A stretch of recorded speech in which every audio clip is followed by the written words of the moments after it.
Fun भी होगा, मस्ती भी होगी। स्वागत है आपका अपने YouTube चैनल जीएसटी विद साहिल में, जहां आज हम रिवाइज करने वाले हैं एक बहुत ही इंपॉर्टेंट टॉपिक जिसका नाम है टाइम ऑफ सप्लाई। हम आपके लिए इस चैनल पे बहुत सारी वीडियोस लाते रहेंगे सीए फाइनल और सीए इंटर, स्पेसिफिकली जीएसटी के लिए। तो अगर आप चैनल पे पहली बार आए हो तो फटाफट से वो सब्सक्राइब का बटन दबा दो। और एक और चीज़, बिना लाइक करे बिना शेयर करे वीडियो मत देखना, और आप अपने जो इंपॉर्टेंट कमेंट्स हैं वो भी हमें बताना ताकि हम आपकी रिक्वायरमेंट्स को पूरा कर पाए। ठीक है, चलो अब सबसे पहले राजा, टाइम ऑफ सप्लाई चैप्टर आखिरकार क्या बताता है? तो ये सिंपल बस इतना बताता है कि व्हेन लायबिलिटी टू पे टैक्स अराइजेस, कि आखिरकार वो कौन सा टाइम है जब आप टैक्स को पे करोगे। अब सपोज करो आपका ट्रांजैक्शन हुआ है 22 अप्रैल को। अगर टाइम ऑफ सप्लाई 22 अप्रैल निकल रहा है तो अगले महीने की 20 तारीख को आपको पेमेंट करना पड़ेगा। टाइम ऑफ सप्लाई अगर 22 अप्रैल है तो नेक्स्ट मंथ 20 मई को आपको पेमेंट करना पड़ेगा। अब बहुत सारी तारीख होती है, date of invoice, date of payment, date of contract, date of agreement, और बहुत सारी डेट होती है। अब कौन सी डेट टाइम ऑफ सप्लाई निकलेगी? तो गुड्स के केस में अलग होता है और सर्विसेज के केस में अलग होता है। अब बिल्कुल ध्यान से समझना। अब गुड्स के केस में भी सर कहीं कहीं पे फॉरवर्ड चार्ज लगता है और कहीं कहीं पे रिवर्स चार्ज लगता है। अब सबसे पहले हम बात कर रहे हैं वो गुड्स जहां पे फॉरवर्ड चार्ज लग रहा है। तो फॉरवर्ड चार्ज में आपको जनरली 3 तारीख देखनी है: date of invoice, last date to issue invoice, और डेट ऑफ पेमेंट। अब सर क्या है ना, notification number 66/2017 specifically date of payment को इग्नोर करता है और वो बोलता है कि भाई गुड्स के केस में फॉरवर्ड चार्ज स्पेसिफिकली आपको डेट ऑफ पेमेंट को इग्नोर करना है। इसका मतलब है सिर्फ आपको 2 ही डेट लेनी है, एक तो डेट ऑफ इनवॉइस और ड्यू डेट ऑफ इनवॉइस या last date to issue invoice. बस आपको ये 2 डेट लेनी है, बाकी कुछ दिमाग नहीं लगाना। अब यार डेट ऑफ इनवॉइस जिस दिन इनवॉइस बनाया, ये तो आपको क्वेश्चन में दी होगी। अब ये last date to issue invoice क्या है? ये जो है ना last date to issue invoice, इसके लिए राजा हमको सेक्शन नंबर 31 पे जाना पड़ता है। सेक्शन 31 हमें बताता है कि आखिरकार वो कौन सी डेट है कि इस डेट तक तो इनवॉइस इशू हो जाना चाहिए। तो सबसे पहले अगर गुड्स का मूवमेंट हो रहा है, तो अगर आपका गुड्स का मूवमेंट हो रहा है तो ऑन और बिफोर रिमूवल। अगर आपका मूवमेंट नहीं हो रहा है, एनी अदर केस है, तो ऑन और बिफोर डिलीवरी ऑफ गुड्स। इस तारीख तक आपका इनवॉइस बन जाना चाहिए। सर अगर आपने गुड्स अप्रूवल पे भेजे हैं या रिटर्न बेसिस है, तो इन केस अगर goods are sent on approval और रिटर्न, तो इसमें लास्ट डेट क्या होगी? अब समझना, सबसे पहले अप्रूवल का मतलब क्या होता है पहले वो समझो राजा। गुड्स ऑन अप्रूवल का मतलब ही ये होता है कि आपने अपने गुड्स किसी को अप्रूवल के लिए भेजे। बहुत बार क्या होता है, फॉर एग्जाम्पल जैसे ज्वेलरी वाला आपके घर पे आया, 10 ज्वेलरी लेके आया। अब ये जो ज्वेलरी वाला है ना, आपने 10 ज्वेलरी रखी और भैया को आपने बोला कि यार एक काम करो, ये जो 10 ज्वेलरी है ना, या तो हम एक्सेप्ट करेंगे या तो हम रिजेक्ट करेंगे। तो भैया ने बोला ठीक है ठीक है, अभी भाभी जी इसको रखो, फिर हम डिसाइड करेंगे कि एक्सेप्ट करना है या रिटर्न करना है। अगर हमें समझ नहीं आएगा तो हम आपको वापस से लौटा देंगे। अब सर या तो आप ज्वेलरी को एक्सेप्ट करोगे, जिस दिन आपने एक्सेप्ट करा इनवॉइस बन जाएगा, या तो आप रिजेक्ट करोगे, या तो आप ना तो एक्सेप्ट करो ना तो रिजेक्ट करो। तो लॉ मेकर सिंपल सी बात बोलता है, अप्रूवल और रिटर्न के केस में एक तो आपको लेना है डेट ऑफ एक्सेप्टेंस, दूसरा आपको लेना है 6 month from the date of removal. ये वाला पॉइंट इसलिए डाला क्योंकि यार एक बात बताओ, इन केस आप एक्सेप्ट भी नहीं कर रहे हो, रिजेक्ट भी नहीं कर रहे हो, तो लॉ मेकर बोलेगा फिर ऐसे तो टाइम ऑफ सप्लाई निकल ही नहीं पाएगा, हमको एक लास्ट डेट तो देनी पड़ेगी, और जब तक लास्ट डेट नहीं रखोगे तो दिक्कत हो जाएगी। तो लास्ट डेट क्या रखी इन्होंने? 6 month from the date of removal. अगर जिस दिन हमने रिमूव करा, सपोज करो हमने 22 अप्रैल को रिमूव करा, तो 22 अप्रैल के 6 महीने, 22 मई, 22 जून, 22 जुलाई, 22 अगस्त, 22 सितंबर, 22 अक्टूबर। 22 अक्टूबर तक आप अपना जवाब दे देना। अगर 22 अक्टूबर तक आपने अपना जवाब नहीं दिया तो ये वाली जो लास्ट डेट है 22 अक्टूबर, इसी तारीख को हम मान लेंगे कि ये ड्यू डेट ऑफ इनवॉइस है। तो 22 अक्टूबर तक आपका इनवॉइस बन जाना चाहिए। और इन केस अगर कंटिन्यूअस सप्लाई ऑफ गुड्स है, कंटिन्यूअस सप्लाई ऑफ गुड्स का मतलब क्या होता है भाई, गुड्स आपको दे रहे, पेमेंट आ रहा है, गुड्स दे रहे हैं, पेमेंट आ रहा है, गुड्स दे रहे हैं, पेमेंट आ रहा है। जैसे किराने वाले का होता है, वहां पे जनरली क्या होता है, आपका खाता बनता है, तो ये कंटिन्यूअस सप्लाई ऑफ गुड्स है। फॉर एग्जाम्पल जो न्यूज़पेपर वाले भैया हैं, वो न्यूज़पेपर वाले भैया रोज आपके घर पे न्यूज़पेपर रख के जाते हैं और आप पेमेंट कर देते हो। फॉर एग्जाम्पल दूध वाले भैया, ये सारे एग्जाम्पल है आपके कंटिन्यूअस सप्लाई ऑफ गुड्स के। अब sir continuous supply of goods के केस में या तो स्टेटमेंट की डेट या तो पेमेंट की डेट, दोनों में से विच एवर इज अर्लियर। अब ध्यान से समझना, स्टेटमेंट पेमेंट दोनों में से जो भी अर्लियर हो। अब सर एक बात बताओ, स्टेटमेंट बना के देगा सप्लायर रेसिपिएंट को या तो पेमेंट, दोनों में से जो भी अर्लियर होगा वो होगा आपका last date to issue invoice. आया समझ में? अब हमेशा एक चीज याद रखना कि यार जब भी मैं डेट ऑफ पेमेंट की बात करूं तो डेट ऑफ पेमेंट में दो एंगल से बातें होगी, या तो सप्लायर के एंगल से या तो रेसिपिएंट के एंगल से। अगर मैं सप्लायर के एंगल से बात कर रहा हूं तो जिस दिन आपने बैंक अकाउंट में क्रेडिट हुआ, जिस दिन सप्लायर के बैंक अकाउंट में क्रेडिट हुआ, या जिस दिन सप्लायर ने बुक्स ऑफ अकाउंट में एंट्री करी, इन दोनों में से जो भी अर्लियर रहेगा ना, जो भी अर्लियर रहेगा वो बन जाएगा आपका date of payment. Done class. एक और चीज सर, एक बात बताओ, इन केस समझना ध्यान से, इन केस अगर रेसिपिएंट के एंगल से बात करूं, तो अगर मैं रेसिपिएंट के एंगल से बात करूं तो date of debit into bank account, जिस दिन रेसिपिएंट के बैंक अकाउंट में डेबिट हुआ और जिस दिन रेसिपिएंट के बुक्स ऑफ अकाउंट में एंट्री हुई, दोनों में से विच एवर इज अर्लियर।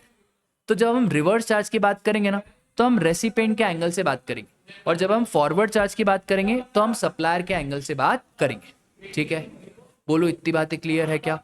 अब समझो ध्यान से। सर अगर हम बात कर रहे हैं स्पेसिफाइड एक्शनेबल क्लेम की, तो स्पेसिफाइड एक्शनेबल क्लेम में राजा डेट ऑफ इनवॉइस तो आएगा ही आएगा, ड्यू डेट ऑफ इनवॉइस भी आएगा और डेट ऑफ पेमेंट भी आएगा, क्योंकि नोटिफिकेशन नंबर 66 2017 सिर्फ फॉरवर्ड चार्ज के केस में लगता है, बाकी कहीं नहीं लगता। इसका मतलब है स्पेसिफाइड एक्शनेबल क्लेम में भी नहीं लगता, नहीं लगता। ऑल्दो स्पेसिफाइड एक्शनेबल क्लेम में भी फॉरवर्ड चार्ज है, बट वहां पे नोटिफिकेशन नंबर 66 2017 नहीं लगता है।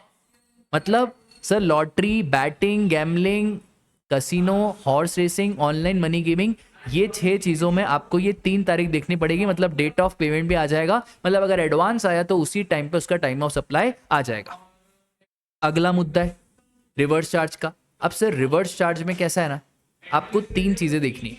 एक तो date of receipt of goods, जिस दिन सामने वाले को गुड्स रिसीव हुए। एक 31 days from the date of invoice, invoice से आपको 31 डेज देखने, और date of payment whichever is earlier. अब जनरली बच्चे दिन गिनने में कंफ्यूज हो जाते हैं, उसमें कुछ कंफ्यूज होने जैसा है ही नहीं। सपोज करो हमारा जो इनवॉइस है उसका डेट है 15 जुलाई।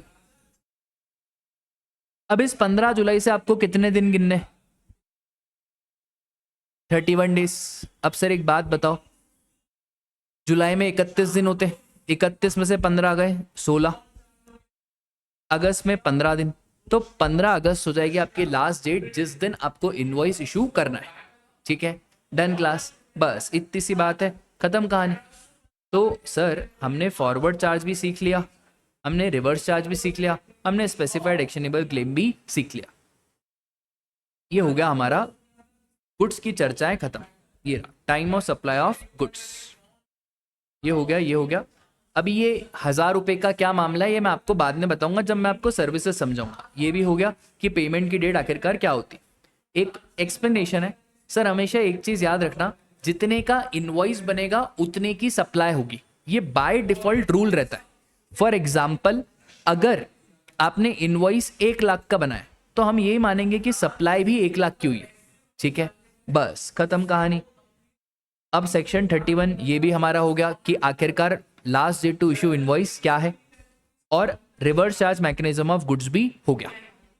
अब सर सेक्शन 12 सबसेक्शन 4 वाउचर। अब ये वाउचर 12 13 गुड्स सर्विसेज दोनों में सेम बातें ही हैं। तो सुनो, अगर सप्लाई आइडेंटिफिएबल है, आइडेंटिफिएबल मतलब अगर वाउचर से ये मालूम पड़ रहा है कि आखिरकार ये वाउचर किस पर्टिकुलर गुड्स के लिए यूज होगा, तो फिर date of issue of voucher. पर अगर वाउचर से समझ ही नहीं आ रहा है तो फिर date of redemption of voucher. For example, मैंने आपको एक वाउचर दिया 500 रुपए का, और उस वाउचर पे लिखा हुआ था you can bye a small pizza worth ₹500। अब यार ये जो वाउचर है ना, इसमें साफ लिखा हुआ है कि आप स्मॉल पिज्जा खरीद सकते हो। तो जब आपको पहले से ही मालूम है कि इस वाउचर के बदले में स्मॉल पिज्जा मिलेगा, तो वही date of issue of voucher हो जाएगा हमारा टाइम ऑफ सप्लाई।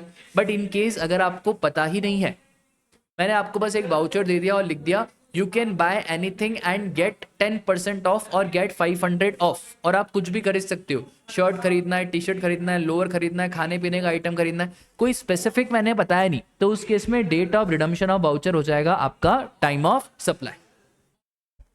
अब सर वाउचर के केस में एक पूरी चर्चाएं भी है, वो चर्चाएं भी आपको समझनी पड़ेगी, और वो चर्चा के लिए तो हम आज एकत्रित हुए हैं, नहीं तो पुराना रिवीजन लेक्चर भी काफ़ी अच्छा था।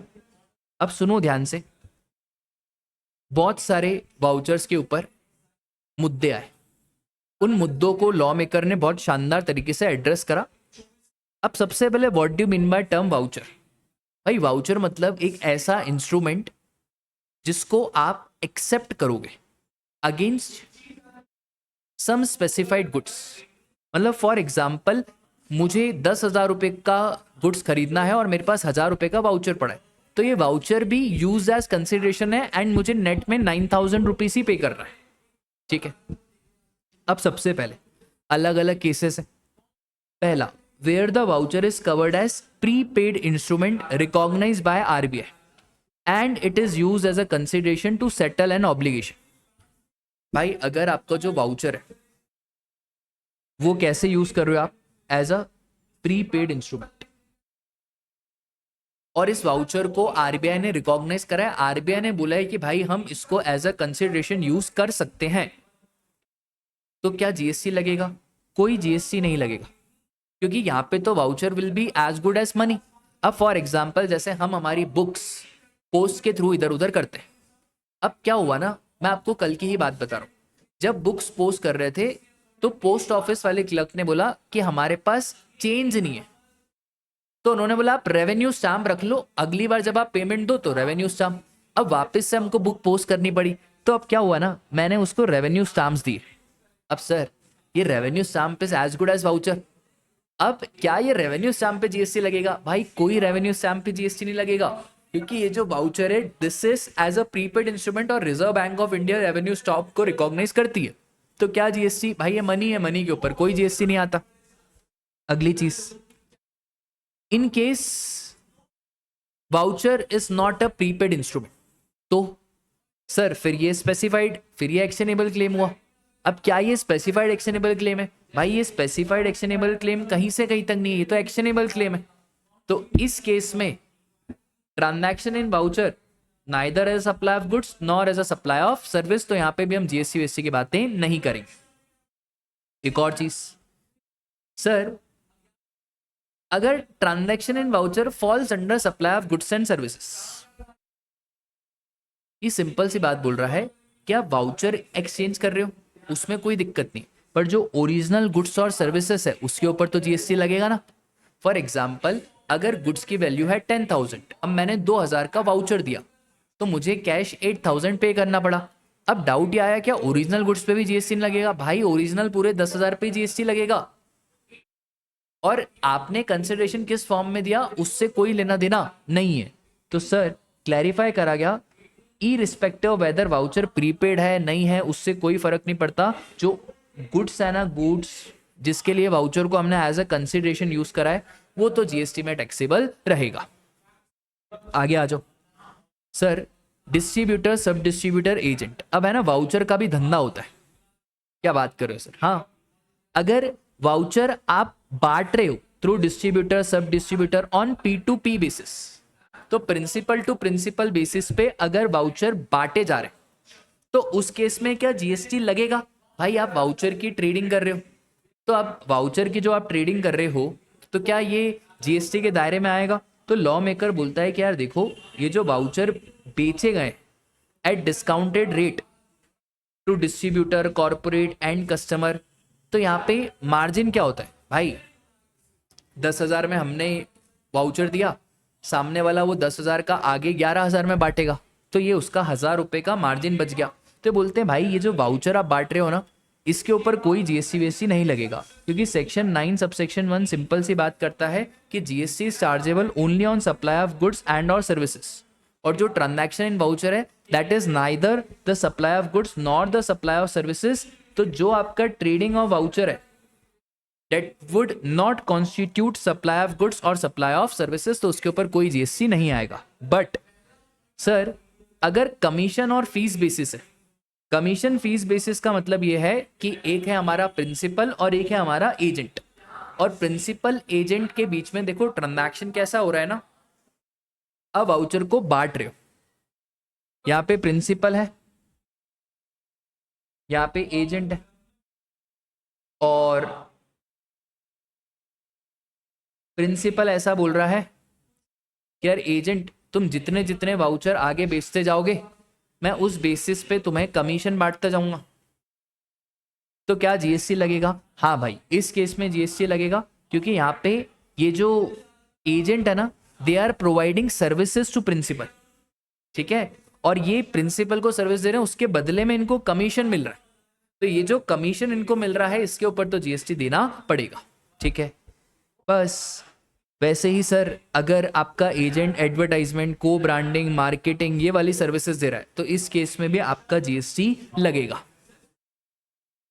और बहुत बार क्या होता है ना, वाउचर्स रिडीम नहीं होते, अनरिडीम पड़े रहते हैं, तो क्या जीएसटी लगेगा? भाई अगर वाउचर अनरिडीम्ड है, अनयूज्ड है at the end of expiry period, तो उस केस में जो बिजनेसेस है ना वो बुक एडजस्टमेंट करेंगे, आखिरी में वो जो वाउचर्स की एंट्री है उसको क्रॉस करेंगे, बुक एडजस्टमेंट करने के बाद आपका रिवर्स हो जाएगी एंट्री। तो डाउट ये है कि भाई वो जो वाउचर का नॉन रिडम्पशन है उसके ऊपर जीएसटी लगेगा क्या? जो वाउचर एंड में बच गए उसके ऊपर जीएसटी लगेगा क्या? तो जो आपका एंड में वाउचर बच गए ना उसके ऊपर मेरे भाई कोई जीएसटी वीएसटी नहीं लगेगा, बस ये आपको ध्यान रखना है। तो नॉन रिडम्पशन ऑफ वाउचर, इस पे भी कोई जीएसटी वीएसटी नहीं लगेगा, खत्म। ये वाउचर का स्पेसिफिकली आया था तो मैंने आपको उसका भी डिटेल्ड मैं बता दिया, अमेंडमेंट लेक्चर में मैंने काफी डिटेल में इसको डिस्कस करा। अब आगे आओ, सेक्शन 12 सबसेक्शन 5 अदर केसेस। भैया अगर हमें इनवॉइस नहीं मिल रहा है, पेमेंट नहीं मिल रहा है, कोई डेट नहीं मिल रही है, तो हम कैसे क्या टाइम ऑफ सप्लाई निकालेंगे? लॉ मेकर बोलता है भाई देखो, इन केस अगर पीरियोडिकल रिटर्न फाइल करना है, जिस दिन आपने रिटर्न फाइल करा, जिस दिन में आपने रिटर्न फाइल करा वो हो जाएगा आपका टाइम ऑफ सप्लाई।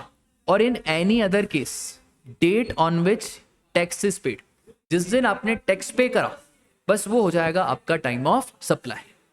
आया समझ में? बस इतनी सी बात है, कोई इतना काम का नहीं है। 12(6) sir interest late fees penalty, interest late fee और पेनल्टी इन तीनों के केस में जब सप्लायर को ये पैसा मिलेगा, जब सप्लायर को ये रिसीव होगा तो ही हमारा टाइम ऑफ सप्लाई निकलेगा। इन केस सप्लायर को interest late fees penalty receive नहीं हो रहा है तो भैया कोई टाइम ऑफ सप्लाई भी नहीं निकलेगा। ठीक है, ये वाली बात ऑलरेडी हो गई थी कि गुड्स के केस में एडवांस के ऊपर जीएसटी नहीं लगेगा, बट स्पेसिफाइड एक्शनेबल क्लेम के केस में तो एडवांस के ऊपर भी जीएसटी लग जाएगा। खत्म कहानी, गुड्स का हमारा पूरी चर्चाएं खत्म हुई। अब आ जाओ भाई सर्विसेज के ऊपर। अब सर सर्विसेज में भी वही बात है, फॉरवर्ड चार्ज और रिवर्स चार्ज।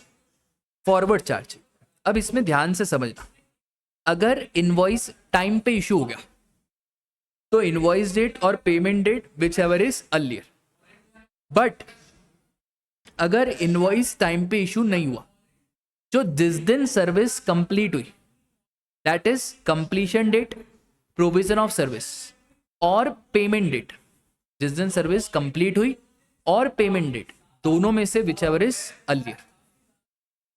डन। अब डाउट आपका यही आया होगा कि आखिरकार वो कौन सा टाइम है जिस दिन इनवॉइस इशू हो जाना चाहिए। तो यहाँ पे भी सेक्शन 31 जो टाइम लिमिट की बात करता है, सेक्शन 31 बहुत स्पेसिफिक बात करता है क्या, जिस दिन सर्विस कंप्लीट हुई, जिस दिन भी आपकी सर्विस कंप्लीट हुई उसके 30 डेज के अंदर अंदर आप इनवॉइस इशू कर दो। और बैंकिंग फाइनेंशियल इंस्टीट्यूशन एनबीएफसी, इस केस में ये जो 30 डेज का लिमिट है वो 45 डेज में कन्वर्ट हो जाएगा। इसका मतलब है नॉर्मल तो आपको सर्विस कंप्लीशन से 30 दिन के अंदर अंदर इनवॉइस इशू करना है, but banking financial institution NBFC के केस में 45 डेज के अंदर अंदर आपको इनवॉइस इशू करना है। ठीक है, बस इतनी सी बात है। अब सुनो ध्यान से सर, इन केस, अब ध्यान से समझना, in case invoice not issued with in time, जिस दिन सर्विस कंप्लीट हुआ या पेमेंट डेट, बट हम वर्ड कभी भी कंप्लीशन नहीं यूज करते, हम वर्ड यूज करते हैं प्रोविजन ऑफ सर्विस। क्या यूज करते हैं हम? Provision of service. ठीक है, अब सुनो ध्यान से, रिवर्स चार्ज। अब रिवर्स चार्ज में देखो क्या है, रिवर्स चार्ज में हमेशा एक चीज याद रखना कि यार इसमें अमेंडमेंट भी है। क्या अमेंडमेंट है? अगर सप्लायर इनवॉइस इशू करता है तो 61 डेज फ्रॉम इनवॉइस और payment whichever is earlier. But अगर सप्लायर इनवॉइस इशू नहीं करता है, रेसिपेंट इनवॉइस इशू करता है, दैट इज सेल्फ इनवॉइस, तो यहां पे इनवॉइस और payment whichever is earlier. अब यहां पे एक अमेंडमेंट आया। पहले तो आप ये समझो कि आखिरकार सेल्फ इनवॉइस कब इशू करना रहता है। अब सर सेल्फ इनवॉइस पता है आपको कब इशू करना रहता है? दो केसेस में सेल्फ इनवॉइस इशू करना रहता है। एक तो सेक्शन 9 सबसेक्शन 4 जहां पे सप्लायर खुद अनरजिस्टर्ड है और रेसिपेंट रजिस्टर्ड है। अब देखो, सप्लायर अनरजिस्टर्ड है, रेसिपेंट रजिस्टर्ड है, तो इस केस में इनवॉइस रेसिपेंट इशू करेगा, ये हो गया सेल्फ इनवॉइस। और बहुत बार सेक्शन 9 सबसेक्शन 3 में जहां पे सप्लायर अनरजिस्टर्ड है और रेसिपिएंट को रिवर्स चार्ज मैकेनिज्म में जीएसटी पे करना है, तो उस केस में भी राजा मेरे रेसिपिएंट जो है ना उसी को इनवॉइस इशू करना पड़ेगा।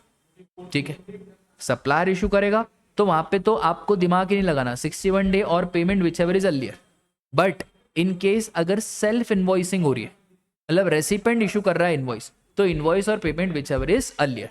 अब यहाँ पे जब मैं पढ़ा रहा था तो मेरे मन में एक डाउट आया था कि यार आखिरकार कब तक इनवॉइस इशू करना है। वो डाउट भी अब रूल के थ्रू क्लैरिफाई कर दिया सीबीआईसी ने। अब सीबीआईसी ने बोला कि सर आपको 30 डेज के अंदर अंदर, कितने डेज? 30 डेज के अंदर अंदर आपको इनवॉइस इशू करना है। 30 डेज कहां से देखेंगे? कंप्लीशन ऑफ सर्विस से 30 डेज के अंदर अंदर आपको इनवॉइस इशू करना है। आया समझ में? बस इतनी सी बात है जो आपको ध्यान रखनी है, बाकी तो कुछ भी इसमें ध्यान रखने जैसा नहीं है।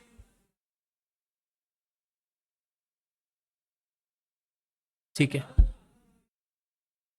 अब सर इन केस ए और बी नॉट अप्लाई, तो फिर हम क्या करें भाई? ना तो इनवॉइस की डेट है ना पेमेंट की डेट है, तो आखिरकार करे तो करे क्या? तो उस केस में जिस दिन रेसिपेंट ने बुक्स ऑफ अकाउंट में एंट्री मारी, जिस दिन रेसिपेंट ने बुक्स ऑफ अकाउंट में एंट्री मारी, वो वाली डेट लेके टाइम ऑफ सप्लाई निकाल देंगे। ठीक है, खत्म कहानी। ये सर्विसेज का भी केस खत्म हुआ। छोटा सा तो चैप्टर है यार, ये हो गया सर्विस। और मैंने इतने चार्ट बना के रखे, आपका चार्ट से बहुत ईजी हो जाएगा। वो चार्ट खाने में अच्छा लगता हो ना आपको, तो इसलिए चार्ट बनाए। अब सुनो ध्यान से, अब है ना ये 1000 रुपये का मुद्दा क्या है? देखो, सर्विसेज में पेमेंट की डेट भी रेलिवेंट है। अब इसमें है ना बहुत ज़्यादा लफड़े होते हैं। गुड्स में तो पेमेंट की डेट का कोई इतना मतलब है नहीं, सिर्फ स्पेसिफाइड एक्शनेबल क्लेम में मतलब है और रिवर्स चार्ज में मतलब है। अब सर फॉर सपोज करो अप्रैल में 982 का इनवॉइस बनता है। अब यार खुले पैसे तो होते नहीं है, तो सपोज करो मैंने 1000 रुपये का पेमेंट कर दिया, मतलब मैंने इधर एक्स्ट्रा पेमेंट कर दिया कितने रुपए का? 18 रुपये का। ठीक है, अब ध्यान से समझना, क्या समझोगे आप कि सर 982 से 1000 हो गया, 18 रुपए आपने ज्यादा पे करा। अब लॉजिकली अगर मैं टाइम ऑफ सप्लाई के प्रोविजन के हिसाब से चलूं तो मेरे 18 रुपए का पेमेंट तो आज ही हो गया, भले इनवॉइस बाद में बनेगा, तो उसका टाइम ऑफ सप्लाई तो अप्रैल में ही आ गया। अच्छा, अब मई में क्या होगा? मई में भी बिल 982 आएगा, बट इस बार मेरे जो 18 रुपए हैं वो ऑलरेडी एडजस्ट हो चुके हैं। तो 982 में से 18 रुपए ऑलरेडी एडजस्ट हो गए, मेरे को कितने का पेमेंट करना पड़ेगा राजा? 964 का पेमेंट करना पड़ेगा। अब सर ये हिसाब रखें, यही छुट्टे पैसों का हिसाब रखें कि कब इधर इधर आएगा, कब पैसे इधर उधर होंगे, तो करे क्या? ये लॉ मेकर ने सिंपल बोला, आप ये छुट्टे पैसों का हिसाब ही मत रखो।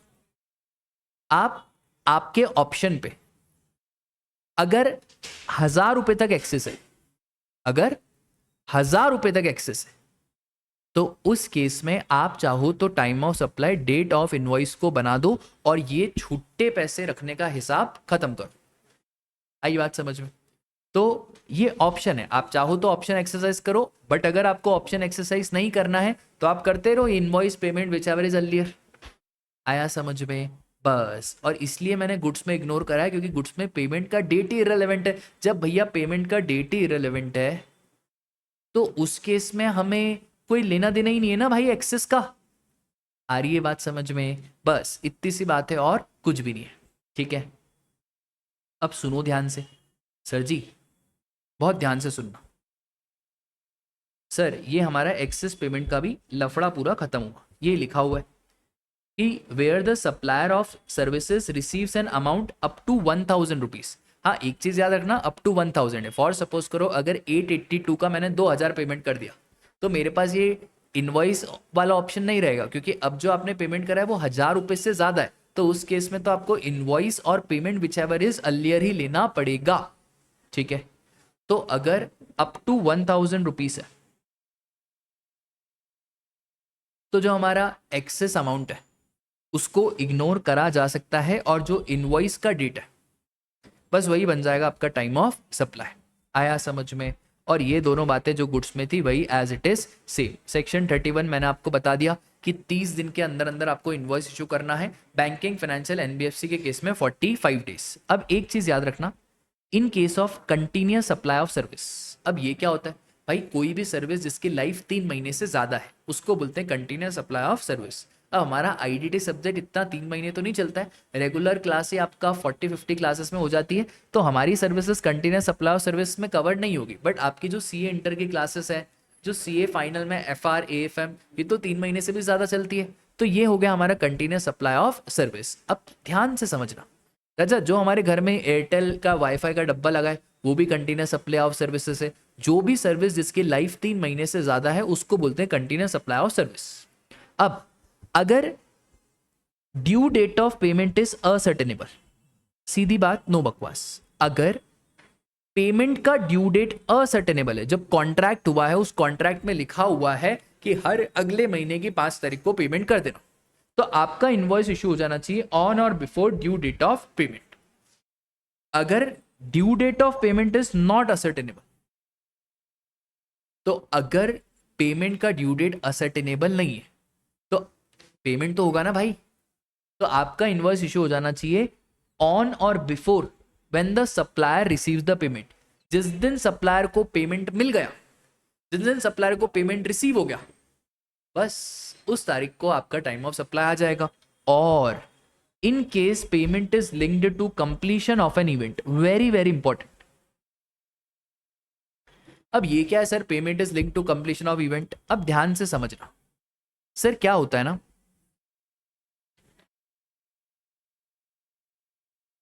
आपने कभी घर बनते हुए देखा है? देखा ही होगा।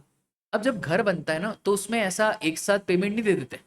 जैसे 3 फ्लोर का घर बन रहा है तो आपका फर्स्ट फ्लोर बनेगा, आप थोड़ा पेमेंट दोगे, सेकंड फ्लोर बनेगा, थोड़ा पेमेंट दोगे, थर्ड फ्लोर बनेगा, थोड़ा पेमेंट दोगे, ऐसे हौले हौले करके आप पेमेंट दोगे। अब सर इस केस में कैसे क्या इनवॉइस बनाना पड़ेगा?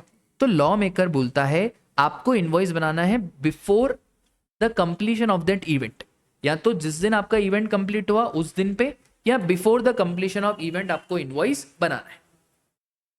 सिंपल।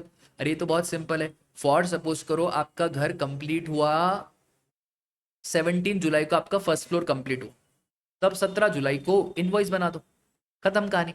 या पहले भी बना सकते हो, तो जिस दिन वो कंप्लीट हुआ इवेंट उस दिन या उससे पहले, ठीक है। सर इन केस आधा अधूरा ही घर बना तो यार एक बात बताओ, अगर 3 फ्लोर का कॉन्ट्रैक्ट हुआ पर एक फ्लोर बन गया उसका तो ठीक है, पर सेकेंड फ्लोर आधा ही बना और फिर कुछ मतभेद हो गया, झगड़ा हो गया, तो अब क्या करें भैया? अगर सेकेंड फ्लोर आधा ही बना तो यार जितना बना उतने तक का आपका इनवॉइस बनेगा, पूरा तो नहीं बनेगा। तो 50% काम हुआ तो 50% तक का इनवॉइस बनेगा। आया समझ में? खत्म कहानी। बस इतनी सी बातें आपको ध्यान रखनी है। अब एक और चीज, banking, NBFC, financial institutions, telecom companies, इसमें टेलीकॉम कंपनीज भी हैं, या नोटिफाइड सप्लायर्स। यहाँ पे स्पेसिफिकली क्या बोला गया है ना कि अगर दो बैंकिंग कंपनी है और दोनों डिस्टिंक्ट है, सपोज करो यहाँ पे है एसबीआई महाराष्ट्र और यहाँ पे है एसबीआई एमपी। अब सर ये दोनों डिस्टिंक्ट पर्सन, अब डिस्टिंक्ट पर्सन के केस में इन्होंने एक और ऑप्शन दिया। इन्होंने बोला आप एक काम करो कि आपका सपोज करो 14 जुलाई को आपने सर्विसेज दी, तो आप क्वार्टरली इनवॉइस बनाओ। अब क्वार्टरली जैसे अप्रैल मई जून, जुलाई अगस्त सितंबर, अक्टूबर नवंबर दिसंबर, जनवरी फरवरी मार्च, तो मेरे भाई जुलाई अगस्त सितंबर, तो आप एक काम करो ना, आपने 14 जुलाई को एंट्री करी होगी, तो आप इनवॉइस बना दो ऑन और before expiry of quarter, that is 30 सितंबर के पहले पहले आप इनवॉइस बना दो, ठीक है। बस इतनी सी बात है और कुछ भी नहीं है। ये भी हो गया हमारा सर्विसेज का, मैंने इतना डिटेल चार्ट आपको बता दिया। हाँ अब एक और चीज, अब सर हमेशा एक चीज याद रखना, in case clause A clause B is not applicable, मतलब कुछ इनवॉइस पेमेंट कुछ मिल नहीं रहा है, तो भाई लॉ मेकर बोलता है रेसिपेंट बुक्स ऑफ अकाउंट में एंट्री तो करेगा ना, तो जिस दिन रेसिपेंट बुक्स ऑफ अकाउंट में एंट्री कर देगा बस वही हो जाएगा आपका टाइम ऑफ सप्लाई। एक और चीज, अगर एसोसिएटेड एंटरप्राइजेस, कौन से एंटरप्राइजेस है? एसोसिएटेड, तो एसोसिएटेड एंटरप्राइजेस के केस में if supplier is located outside India, मतलब सप्लायर इंडिया के बाहर है, रेसिपेंट इंडिया में, तो उस केस में जिस दिन रेसिपेंट ने बुक्स ऑफ अकाउंट में एंट्री करी, क्योंकि रेसिपेंट को बुक्स ऑफ अकाउंट में तो एंट्री करना ही करना है, तो जिस दिन रेसिपेंट ने बुक्स ऑफ अकाउंट में एंट्री करी और date of payment whichever is earlier, ठीक है। बस इतनी सी बात है और कुछ भी नहीं है। वाउचर सेम 13/5 12/5 जैसा सेम है, 13/6 भी एज इट इज 12/6 जैसा सेम है। अब कुछ कुछ क्लैरिफिकेशन, 5 मार्क्स के थ्योरी क्वेश्चन अमेंडमेंट में से आ जाते हैं, इस बार वाउचर में से क्वेश्चन आने की उम्मीद है। अब ये तो पहले आ गया पर फिर भी समझो क्या है सर, ये मैं आपको पूरा कॉन्ट्रैक्ट ही बता दूं।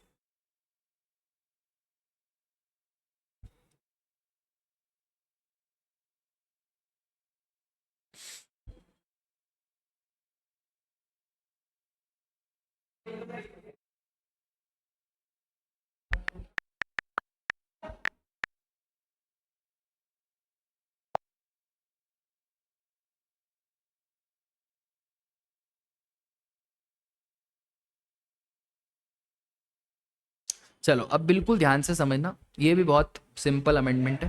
देख क्या है ना, अमेंडमेंट पहले हो चुका है पर समझाते हैं वापस से।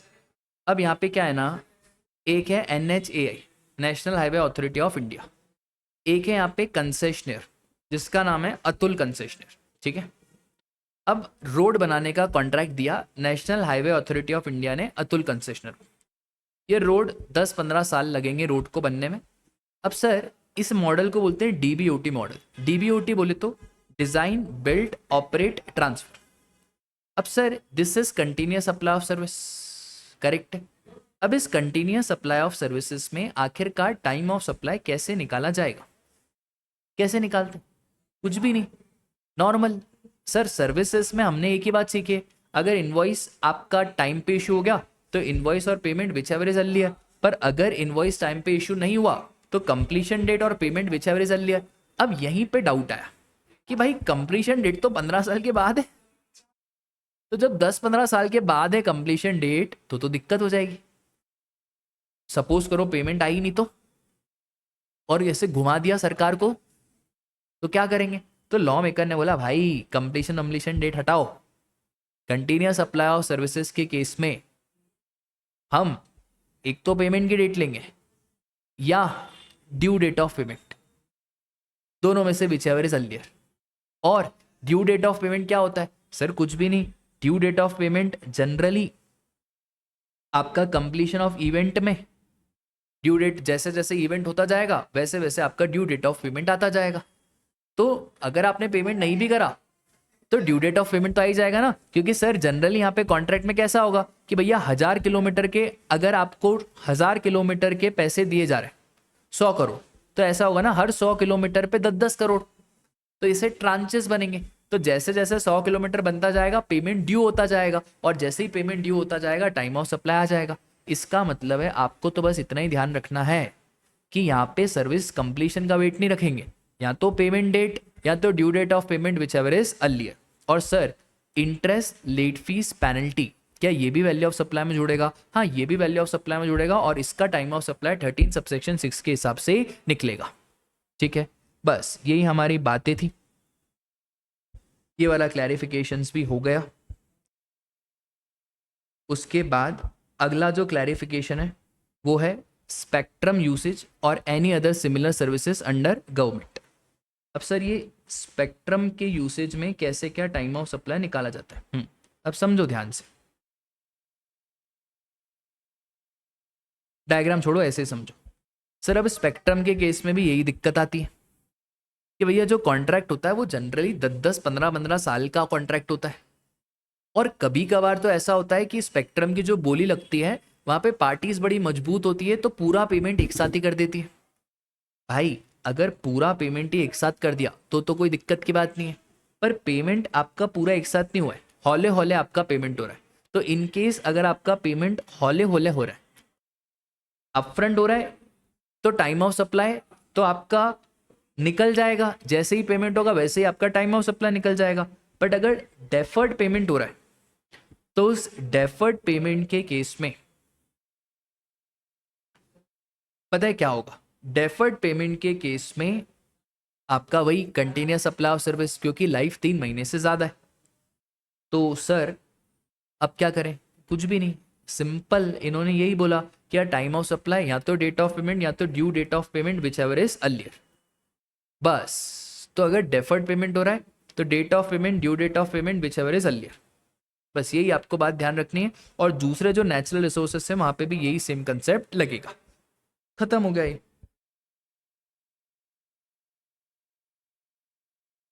अब change in rate of tax, अब ये बहुत सिंपल है। सेक्शन 14, अब ये सेक्शन 14 समझना क्या बोलता है। सेक्शन 14 सिंपल सी बात बोलता है कि जब आपका रेट चेंज हो जाए, ठीक है, इसको हम प्यार से बोलेंगे रेखा कॉन्सेप्ट। अब ये रेखा कॉन्सेप्ट समझो क्या होता है, बिल्कुल ध्यान से इधर ध्यान दो, सब इधर ध्यान दो। एक ऐसी रेखा बनाओ, ठीक है, इस रेखा में आपको 3-4 चीजें प्लॉट करनी है। बचपन में प्लॉट करते थे ना, एक आपको इनवॉइस की डेट प्लॉट करनी है, एक आपको पेमेंट की डेट प्लॉट करनी है, और एक आपको सप्लाई की डेट प्लॉट करनी है। और ये जो है, ये जो मेन है, इसको बोलेंगे रेट चेंज। बहुत बार क्या होता है ना, रेट बदल जाता है, कभी 5% था फिर 12% हो गया। आपको ये सपोज करो 14 जुलाई को एजुकेशन सेक्टर के ऊपर, कोचिंग सेक्टर के ऊपर रेट बदल गया। अब आपने 12 जुलाई को इनवॉइस इशू कर लिया था, 13 जुलाई को पेमेंट आ गई, बट आपने सर्विसेज जो दी है वो 16 जुलाई को दी। अब लॉजिकली कौन सा रेट लगेगा? यहाँ पे 5% था, यहाँ पे 12%। लॉ मेकर बोलता है भाई टग ऑफ वॉर खेला है। हमने बोला हाँ, टग ऑफ वॉर में कौन जीतता है? जो भारी होता है वही जीतता है। तो यहाँ पे भारी कौन पड़ रहा है? ये भारी पड़ रहा है, तो ये जीतेंगे। अब सर 2 कैप्टन है, एक तो इनवॉइस और एक पेमेंट। अब यार ये तो दोनों कैप्टन जीत गए, नहीं भाई, दोनों में से जो पहले आएगा वो जीतेगा। तो इनवॉइस और payment whichever is earlier, तो जो हमारी इनवॉइस की डेट है ना, वो बन जाएगा हमारा टाइम ऑफ सप्लाई। आया आपको समझ में? बस इतनी सी बात है और कुछ भी नहीं है।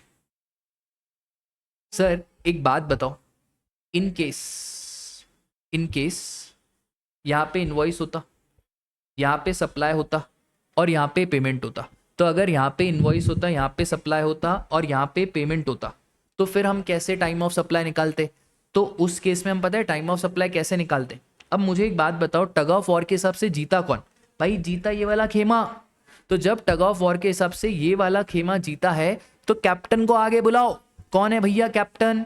पेमेंट। कैप्टन तो दो ही है, इनवॉइस या पेमेंट। तो कैप्टन पेमेंट आगे आओ, पेमेंट वाला कैप्टन आगे आ गया तो पेमेंट की डेट बन जाएगी हमारा टाइम ऑफ सप्लाई, और जो भी रेट पेमेंट की डेट पे रहेगा वही हमारा फाइनल रेट रहेगा और उसी के हिसाब से आपको जीएसटी देना पड़ेगा। खत्म कहानी, ध्यान रहेगा। अब इसमें है ना एक छोटी सी बात है, बहुत बार क्या होता है ना, यहाँ पे रेट चेंज हुआ, 14 जुलाई को आपका रेट चेंज हुआ। अब आपको चेक मिल चुका था 13 जुलाई को। अब हमने तो ऐसा पढ़ा हुआ है ना सर, जिस दिन आप बुक्स ऑफ अकाउंट में एंट्री कर दोगे उस दिन पेमेंट मांगनी है। बट आपका जो चेक है ना वो क्लियर हुआ आपका 20 जुलाई को। ऐसा भी होता है, पब्लिक हॉलीडेज और ये सब आते हैं। अब पेमेंट का डेट कौन सा माने? तो लॉ मेकर बोलता है कि अगर रेट चेंज से 4 वर्किंग डेज के अंदर अंदर आपका पेमेंट क्लियर हो जाता है तो उस केस में तो हम कोई कॉम्प्रोमाइज नहीं करेंगे। उस केस में तो आपका डेट ऑफ पेमेंट यही आएगा 13 जुलाई, जिस दिन आपने बुक्स ऑफ अकाउंट्स में एंट्री करी। बट इन केस अगर आपका पेमेंट 4 वर्किंग डेज के अंदर अंदर क्लियर नहीं होता है, मतलब 14 जुलाई है, 18 जुलाई तक हो जाना चाहिए, नहीं हुआ, तो फिर आपकी जो 20 जुलाई रहेगी वो होगी आपकी डेट ऑफ पेमेंट, जिस दिन पेमेंट क्रेडिट हुआ। आया समझ में? बस यही बात है। और इसी के साथ टाइम ऑफ सप्लाई चैप्टर भी खत्म होता है। ठीक है, वीडियो अच्छा लगा हो तो लाइक करना, चैनल पे पहली बार आए हो तो सब्सक्राइब करना, और अपने प्यारे प्यारे कमेंट्स आप नीचे छोड़ के जाना। Tata bye bye, take care, जय श्री कृष्णा।